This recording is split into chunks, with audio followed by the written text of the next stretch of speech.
Bismillahirrahmanirrahim. Assalamualaikum warahmatullahi wabarakatuh. Perkenalkan, nama saya Beril Khalif Ar-Rahman dengan NIM 0504032172 dari Prodi Hukum Pidana Islam. Saya akan menjelaskan pendidikan Islam di Thailand.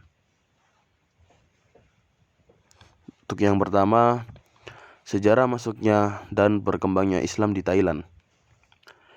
Thailand merupakan salah satu negara di antara negara-negara di kawasan Asia Tenggara.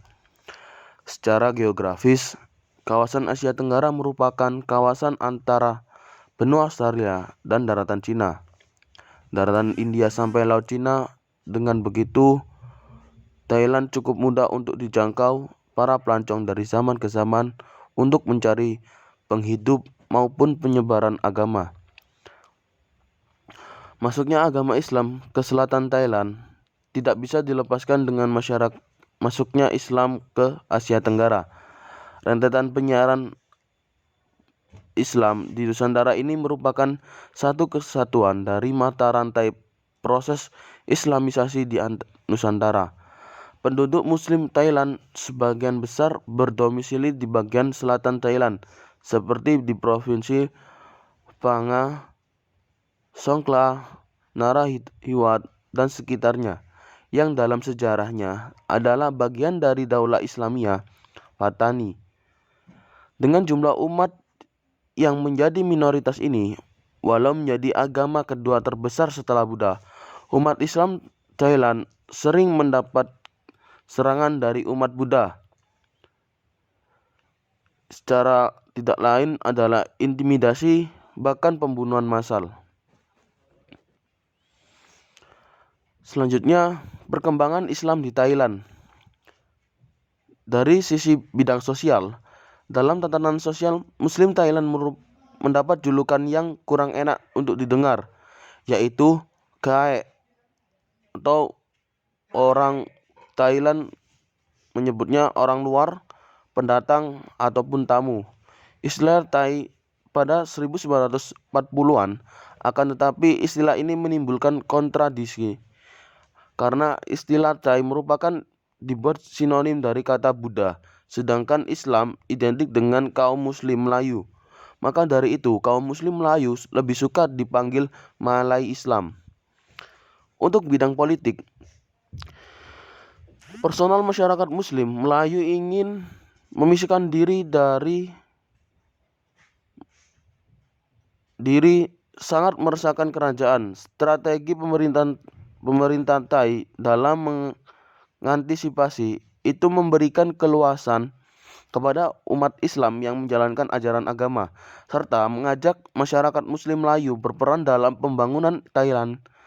Dengan bangkitnya demokrasi di Thailand pada tahun 1979, partisipasi masyarakat Muslim Melayu dalam sistem politik adalah sebagai warga negara Thailand, bukan hanya sebagai Muslim Melayu atau Muslim tumbuh.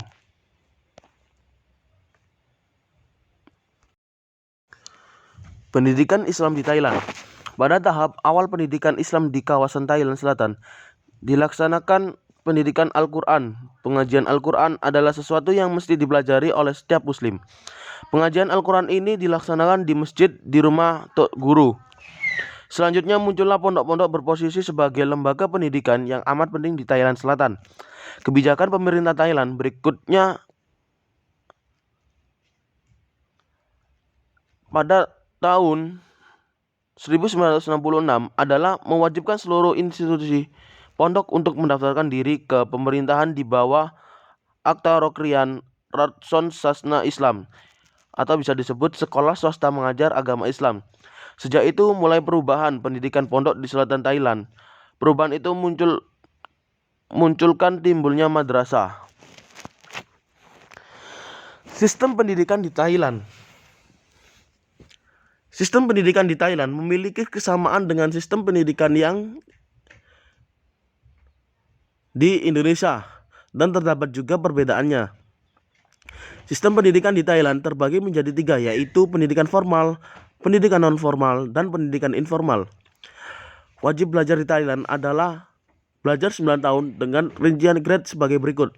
Yang pertama, pendidikan playgroup dan TK usia 3-6 tahun. Yang kedua, pendidikan sekolah dasar selama 6 tahun, grade 1-6. Pendidikan sekolah menengah, grade 7-9. Dan yang terakhir, pendidikan sekolah menengah atas selama 3 tahun, grade 10-12. Perbandingan pendidikan Islam di Thailand dengan Indonesia. Pendidikan yang dilaksanakan di Thailand memiliki kesamaan dengan pendidikan Islam yang dilaksanakan di Indonesia. Di antaranya, pertama, sistem pendidikan Thailand dan Indonesia sama-sama memiliki pendidikan formal, pendidikan non-formal, dan pendidikan informal.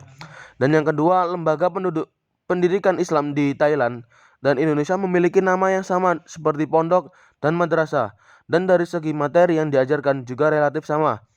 Karena terutama pondok di Thailand adalah mengadopsi pondok dari Jawa. Yang ketiga, di lembaga pendidikan madrasah juga menggunakan sistem klasikal dan materi yang diajarkan sama dengan madrasah di Indonesia, yaitu memadukan materi agama dengan umum. Keempat, di Thailand juga mengenal wajib belajar 9 tahun seperti halnya di Indonesia. Dan yang terakhir, di Thailand juga dilaksanakan UN, ujian nasional. Sekian pemaparan materi dari kami. Bila ada salah kata, saya pribadi mohon maaf sebesar-besarnya. Akhirul kalam. Assalamualaikum warahmatullahi wabarakatuh.